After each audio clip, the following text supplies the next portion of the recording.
Arboleda? Lá, né? Oi? E o Arboleda? E o Arboleda? Então, e o Arboleda? E o Arboleda? Cadê não o era Arboleda? dia 30, comprou a passagem e não veio. O que aconteceu? Onde ele tá? Existia a possibilidade do Arboleda chegar num voo hoje cedo. Hoje cedo? Mas não chegou. Existia a possibilidade. Porque existe a possibilidade de ser antes do feriado. Também não rolou. Não rolou. Fontes muito boas dizem que ele vai chegar entre hoje e amanhã. Mas aí eu vou dar uma carta Silvio Santos, eu só acredito vendo. Nossa, é melhor. Carta Silvio Santos. É melhor. O que deve acontecer? Vamos lá, panorama do que pode acontecer com o Arboleda. Óbvio que o São Paulo está muito incomodado com toda essa situação. A história de rescisão por justa causa, ela é uma possibilidade que o São Paulo tem, o Departamento Jurídico do São Paulo tem 3 possibilidades na mesa. A primeira, rescisão por justa causa, está todo desenhado o processo, se precisar. Rescisão amigável, e aí você aperta a mão e fala valeu, cada um para um lado, e aí o São Paulo deixa de pagar os salários e tal, e faz aquela, entre aspas, bem entre aspas, economia de 20 milhões, porque é até o fim do contrato dele, ou reintegrar, multar, esperar a janela e negociar. Porque também, nos bastidores do São Paulo, existe uma situação que é importante a gente citar. É um ativo do clube. E assim, você não pode simplesmente detonar um ativo. Senão é bom para a Arboleda. É bom para a Arboleda. Sai e tá tudo certo. Ele merece toda a crítica interna, principalmente da torcida, que já não tem mais ele com aquele jogador que aquele ídolo, brilhou e tal. Muita gente nem considera ídolo, não considerava ídolo, considerava um jogador importante, mas ele conseguiu se queimar com a torcida inteira do São Paulo. Não tem um São Paulino que eu conheça que fale que o Arboleda tá certo, ou que aceitaria o Arboleda de volta. Já tem quase um mês dessa situação toda. E assim, existem essas 3 possibilidades. Qual é a mais provável de acontecer? Vai depender da conversa que vai ter com o empresário e com o Arboleda quando eles sentarem aqui para resolver. Não vai me surpreender se o Arboleda treinar em horários alternativos, esperar a janela e aí o São Paulo faz alguma coisa. Ele voltar a treinar no São Paulo? Não é voltar a treinar com os jogadores e ficar à disposição. Mas uma espécie de reintegração. Tem contrato. Sim, mas aí... Tem várias coisas jurídicas que envolvem. Não, mas ele ficar treinando no CT. Não, ficar treinando no CT em horário alternativo, em horário que ninguém estiver lá. Por exemplo, agora o time está viajando, ele está lá treinando. Vai lá treinar. Se apresenta lá. Você tem contrato. Pode acontecer isso? Pode. Repito, vai depender da reunião de quando ele Posso só depois... Claro, vai depender dessa reunião que vai acontecer quando ele estiver aqui. Não, perdão. Para não configurar que ele abandonou o emprego, apesar de já ter abandonado, né? Mas também do São Paulo, parece que o São Paulo está impedindo ele de trabalhar. Está conivente, o São Paulo impedi-lo de trabalhar, né? Está conivente. O São Paulo... Essa situação toda, o São Paulo já está sendo conivente com o Arboleda há muito tempo. Não é de agora. Então não é agora que vai mudar alguma coisa. Mas a questão de justa causa, ela implica em várias situações. A lei trabalhista no Brasil, ela tem várias brechas ali que o cara pode entrar com uma como é que fala? Me falhou aqui Em que sentido? Pode entrar com recurso. Sim. Pode entrar com recurso e pedir a reintegração. Então, assim, aí vira uma batalha jurídica, aí é pior. Então, assim, São Paulo vai sentar, vai conversar e vai tentar resolver da melhor maneira possível. Fala, Bruno, desculpa, me alonguei. Não, é só para reforçar. Claro que o Arboleda já deu motivos de sobra ali pro São Paulo se incomodar, entrar na justiça, etc, mas não custa alertar também, mas quem sou eu para alertar? Nem advogado, jurista, então um pouco do lado desportivo eu sou, mas essas questões de treinar em horário separado, tá sempre distante do grupo, muitas vezes, né, dependendo do período que isso é feito, o jogador, no caso, os advogados, o jogador usam isso porque a FIFA determina um período X para que isso depois não se configure afastamento do trabalho. Ou seja, a situação pode virar contra, né? O feitiço pode virar contra o feiticeiro. Tô aqui só alertando e trazendo para quem está acompanhando que muitas vezes existe a possibilidade de o treinar em separado 1 mês, 2 meses, 3 meses, o jogador depois entra na justiça e fala que foi abandonado, que ele não está sendo respeitado. E vez ou outra o jogador ganha. Então é todo aquele cuidado jurídico. É isso. É um imbróglio, cara. Não é uma situação simples de resolver. E muitas vezes, assim, se acontecer do São Paulo ter que reintegrar o cara, botar para treinar em horários alternativos e resolver na janela, vai parecer para o torcedor que o cara está sendo conivente, que estão passando a mão na cabeça do jogador. Nossa, ele fugiu 30 dias, abandonou e estão reintegrando. Mas tudo é estratégia jurídica. O jurídico do São Paulo já desenhou 3 finais dessa história. Claro. É a rescisão por justa causa, é a rescisão amigável, mas aí o empresário do Arboleda quer receber grana. Entendi. Não vai ser uma negociação fácil. Ou então reintegrar e falar assim, beleza, na janela a gente resolve. Será que o Flamengo vai em cima do Danilo? Dinheiro tem. Tem. Será que vai contratar? Perguntar para ele, pro Bruno. Responde, Bruno. Nem sei se eu botei ele numa fria. Ou não, eu respondo, até porque é informação. Essa não é super carta Bruno Andrade, essa é super informação. Ou informação só, não vou ser aqui, vou ser humilde nesse ponto.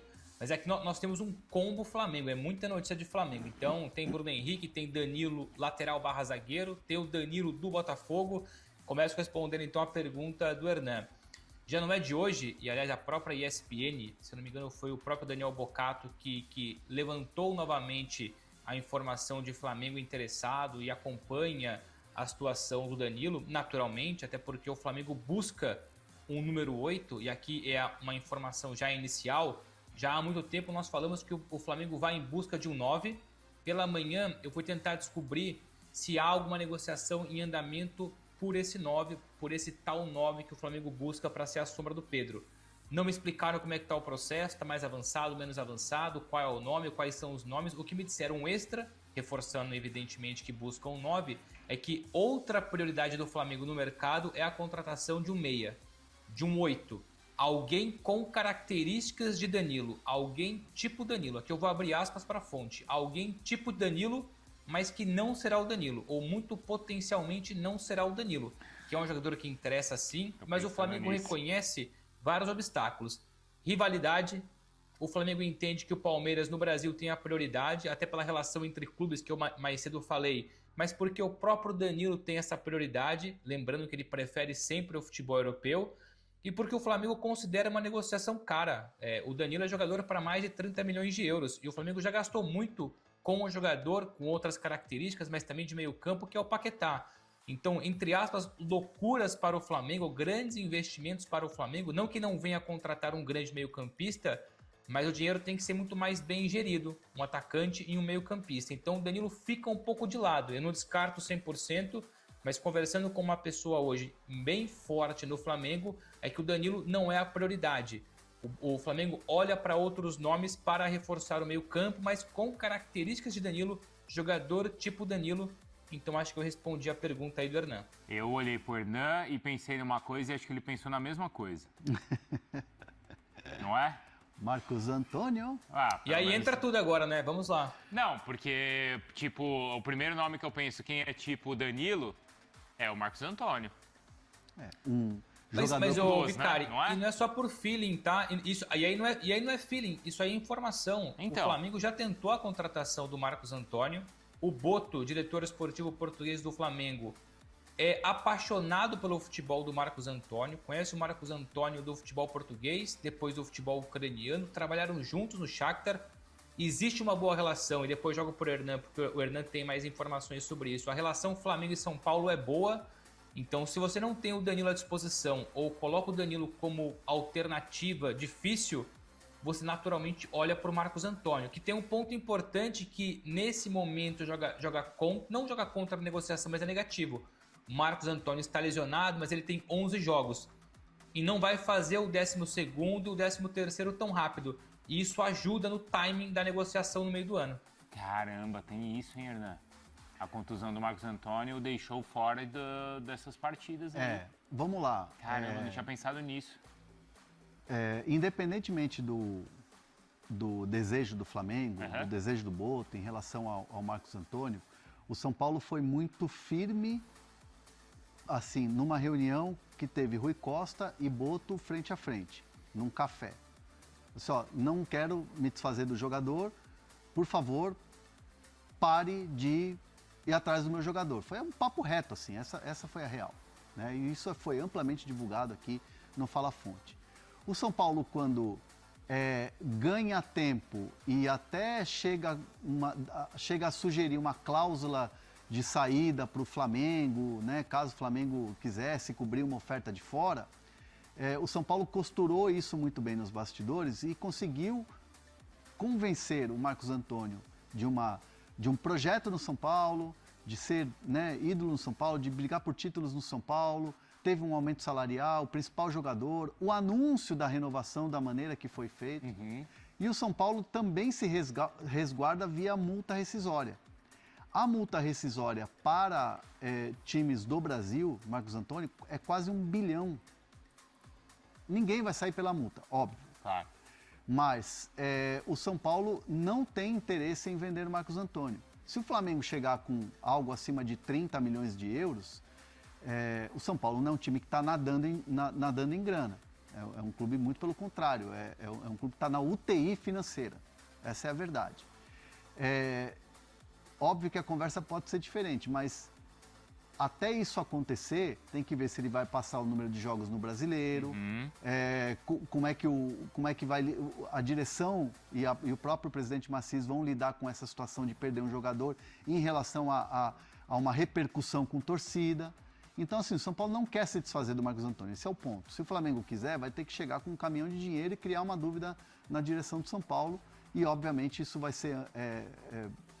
a torcida vai ser muito contrária a uma decisão de vender o jogador para um rival. O Matheus Gomide está falando aqui, ó, que o jogador que o Flamengo precisa é o Tapia.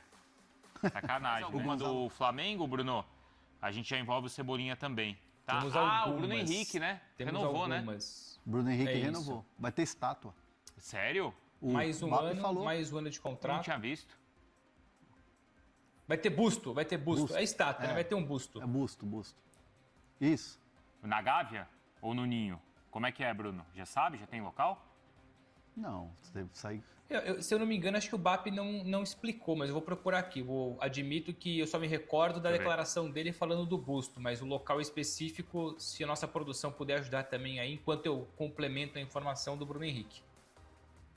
Então pode completar. Vou procurando aqui, ó. Busto ou Bruno Henrique? Bora lá, então. Bruno Henrique renovou fácil, tá? A expressão que usaram para mim aqui para explicar essa renovação, que ela foi uma renovação fácil, todo mundo queria, Bruno Henrique queria, os representantes queriam, o Flamengo queria, então foi muito fácil renovar com o Bruno Henrique, que é dos maiores ídolos da história do Flamengo, independentemente se é recente ou não, um jogador que entregou muito, tanto é que o Boto, ontem, logo depois da renovação, chegou a falar que nos 40 anos do Boto no futebol, que quando ele pensa em jogador profissional, em caráter, em profissionalismo, ele automaticamente pensa no Bruno Henrique, dentro e fora de campo. Então, tamanha é a moral do Bruno Henrique, não só com a torcida, não só com o clube, mas com a atual estrutura. E o sentimento do Flamengo pós-renovação, que foi fácil, como eu bem disse, leva a entender que é o último contrato da carreira do Bruno Henrique.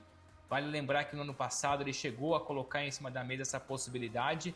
Então o Flamengo sente que o Bruno Henrique, terminando agora o novo contrato válido até dezembro de 2027, o Flamengo sentiu nas conversas, nas negociações, que será o último contrato, não só com o Flamengo, mas o último contrato da carreira do Bruno Henrique, que então automaticamente encerraria a sua vitoriosa e gloriosa carreira no próprio Flamengo.